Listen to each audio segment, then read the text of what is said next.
In this video, we're going to be taking a look at what's called the Osho Zen deck. But before we get into that deck, I want to mention something. It's a question that a couple of my students have posed over the years. They know that I don't really read reversed. In other words, when I read, I have not taken the time, after 30 years of doing the tarot, to learn 78 more card meanings of reverse cards. I feel that if a card does come up reversed, then you can either put it upright, but just kind of remember in the back of your mind that it came out reversed, or just leave it reversed. And usually reversed only means kind of a lesser meaning of the card. Let's take a look at this. This is the Ace of Wands, showing fire energy shooting up, brand new energy for enterprise, projects, possibly a new job. If it comes up reversed, that could just say that there's a little bit of delay in these things coming about, but they're still going to come about because you did get the Ace of Wands. Now, some people watching this video might disagree with me, and that's totally up to the viewer. You know, you can choose to read the cards however you wish, but I just feel like it's too much for people to learn 78 meanings of upright cards and then have to learn 78 more. I mean, my students after 12 weeks are still struggling with the first 78 meanings of the tarot cards, and they're anxious to get out there. They're anxious to start doing some readings.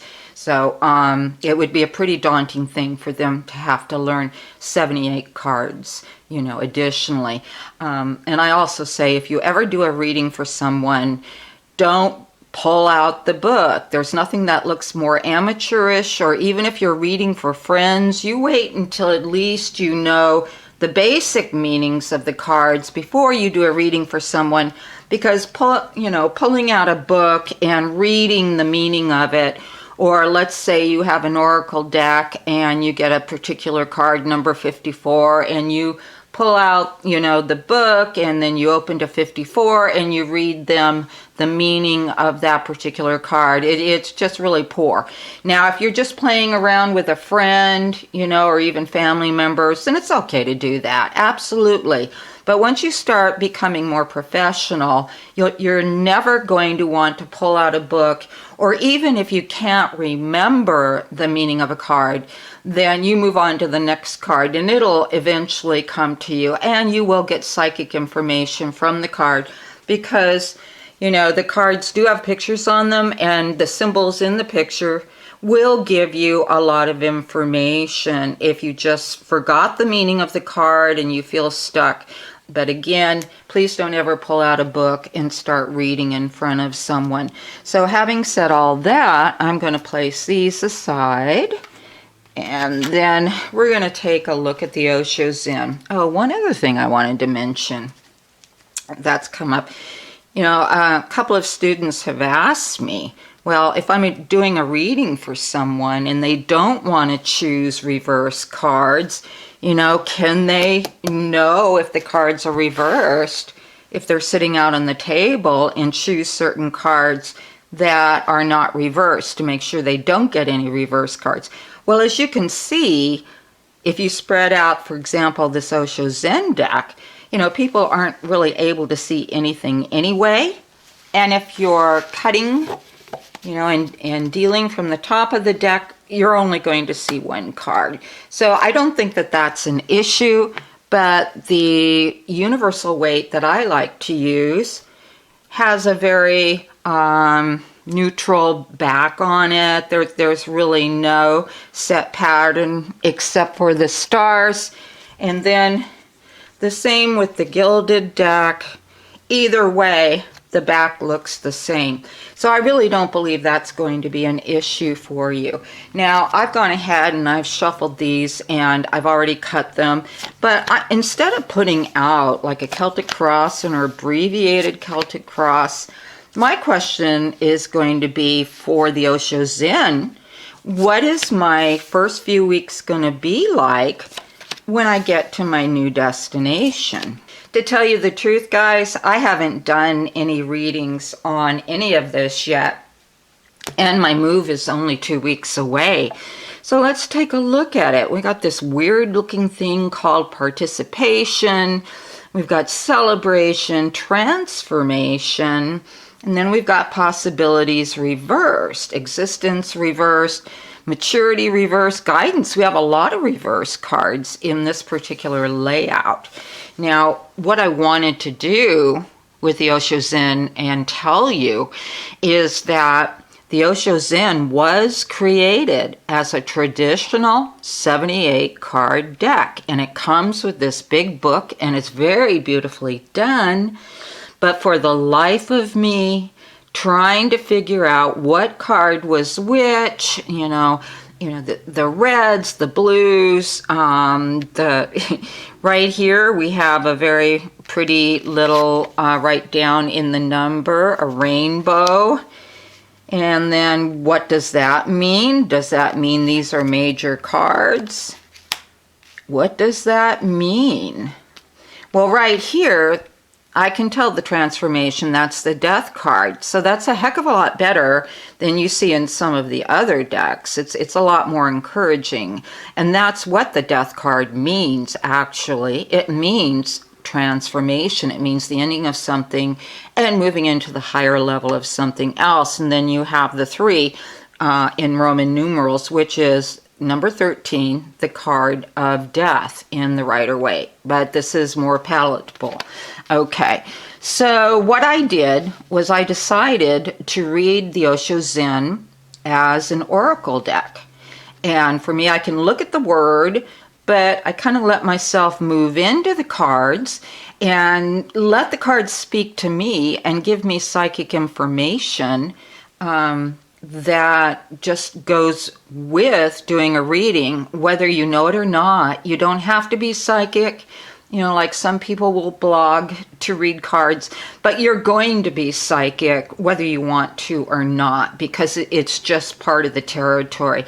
When you start focusing on anything, then you step out of the left brain thinking and into the more intuitive right brain. You're opening up your chakras, the area around your head, your sixth chakra or third eye automatically opens up, and you are, whether you realize it or not, you are asking for guidance, whether it be from your guides or your querent's guides. The querent is the person getting the reading, and it just falls into place naturally.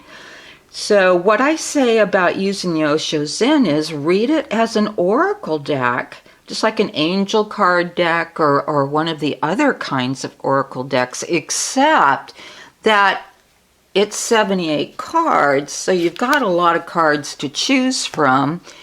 And I like to read initially with a traditional deck like the Rider-Waite or the Gilded. And then when I want to get into a more spiritual aspect of a reading, I'll pull out the Osho Zen and maybe top off maybe an hour's reading that I've got scheduled. I'll pull out the Osho Zen because I feel that this particular deck has a lot more to offer than, for example, an angel deck, which they're pretty limited and they're pretty sugary. And, it would be wonderful if life was real sugary and happy. But that's just what I prefer. And someone else might just love their angel cards, and who can blame them, because they're so beautiful and so uplifting. But I don't believe they get to the nitty-gritty of a situation or really provide the psychic information that's needed when someone does come for you and they want a reading from you. So in looking at this particular spread, I've got participation, celebration, transformation, possibilities is reverse, existence is reverse, maturity, which I think that's the Queen of Pentacles, to tell you the truth. We have a beautiful angel card, guidance, and then we have, scary, schizophrenia. And so my question was, what's going to happen in the first few weeks? And it looks like to me, there's definitely going to be some ups and downs. Now, in my previous movie, it looked like I was, in looking for a place to live, I would find the place that I wanted to, and I had the latitude and the resources to do that. but it looks like to me that I'm going to have to hook up with someone that's really going to help me out in this situation.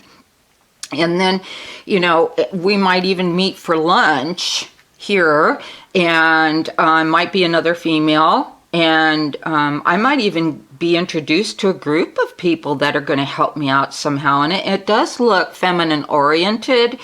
Doesn't have to be, but most definitely there's going to be some pleasant times when I get there.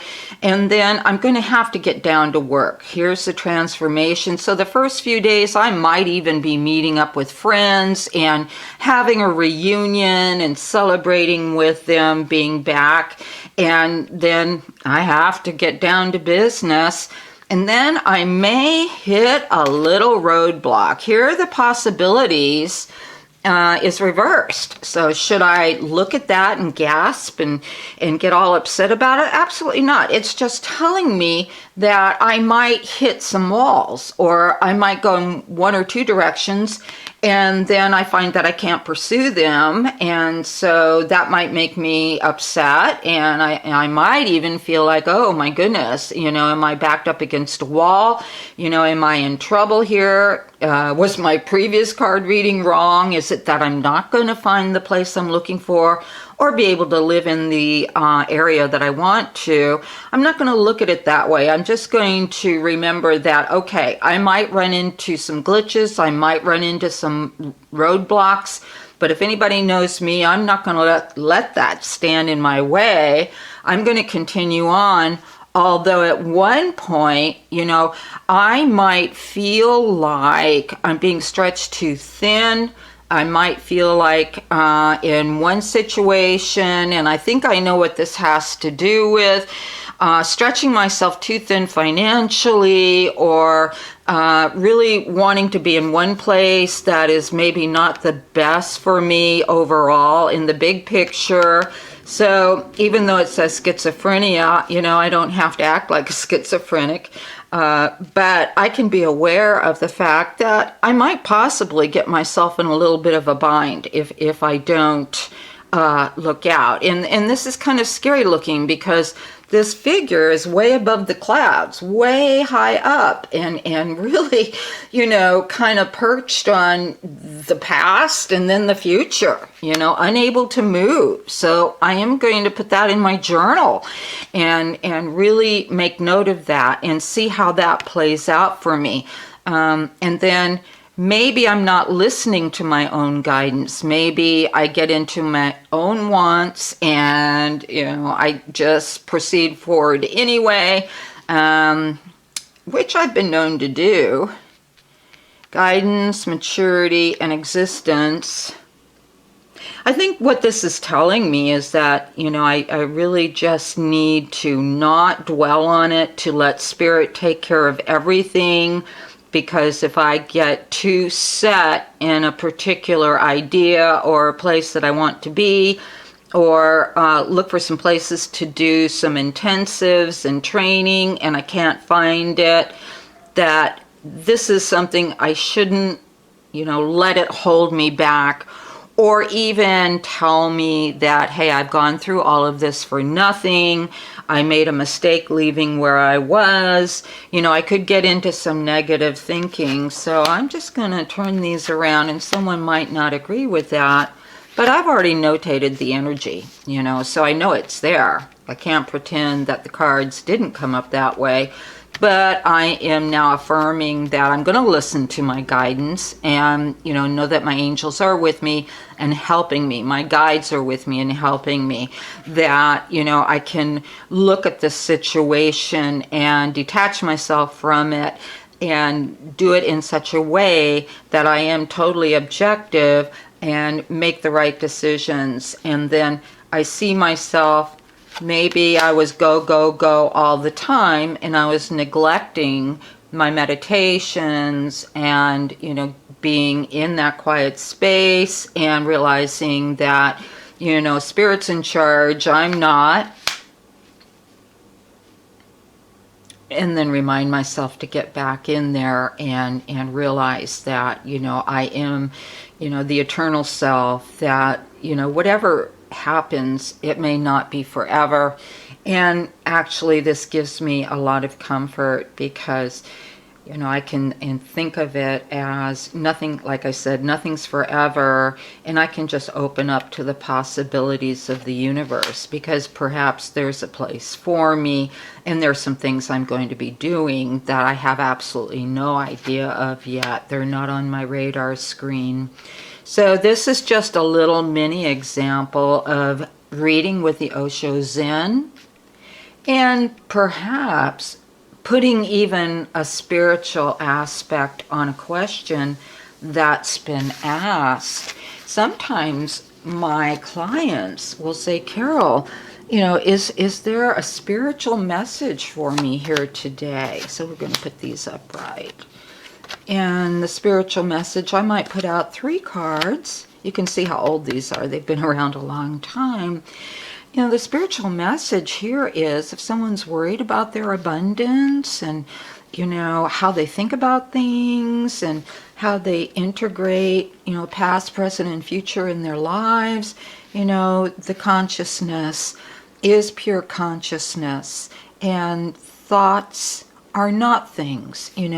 If we can feel that spirit within us and integrate all of that into our physical selves, on into our spiritual selves, we might be able to turn around, our financial situation or our living situation, or, just make sure that we live in balance and we're not too far on the left, not too far on the right, but we go the middle road and keep our consciousness as neutral as possible when in times of stress, that there is always, always an answer to everything. And this is why I love these cards so much. They're so beautiful, and yet they give such a rich and robust feeling to a reading. And no one can, deny that they're not beautiful cards, even though I've always thought the abundance card, he looks a little scraggly there, but hey, that's okay. He still looks very wise. The magic genie, if you will. So that's the Osho Zen. I hope that you enjoyed this movie, and thanks for watching.